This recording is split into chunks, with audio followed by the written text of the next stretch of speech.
नमस्कार शेतकरी मित्रांनो, मी मयुरी, चतुर्थ वर्षीय कृषी विद्यार्थिनी, कृषी महाविद्यालय पुणे.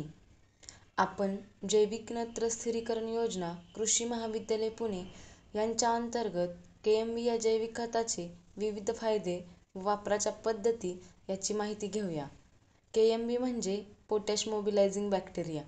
हा एक पालाश वहन करणारा जीवाणू आहे, जो मातीमधील पालाश पिकांना उत्कृष्टरित्या उपलब्ध करून देतो. KMB हा जीवाणू मातीमध्ये मुळांच्या अवतीभोवती रायझोस्फेरिक सॉइलमध्ये राहतो. आपण या जीवाणूचे मातीमधून विलगीकरण करून मास मल्टिप्लिकेशन करतो. आपण तयार केलेले पालाशयुक्त खते जेव्हा जमिनीत टाकतो, त्यापासून पालाश पिकांना उपलब्ध करून देण्याचे काम हे जीवाणू करतात. अलीकडे शेतीमध्ये रासायनिक खतांचा वापर अतिप्रमाणात केल्याने मातीमधील जीवाणू नष्ट होत चालले आहेत व त्यामुळे माती निर्जीव होत चालली आहे. आता आपण KMBचे होणारे फायदे पाहूया.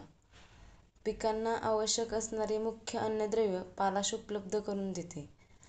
पिकांची रोगप्रतिकारशक्ती वाढवते. फळे व धान्यांची गुणवत्ता सुधारते व फळांमध्ये शुगरचे प्रमाण व त्यांचा आकार वाढवण्यात मदत करते. पिकांच्या उत्पन्नात 15 ते 20% वाढ होते.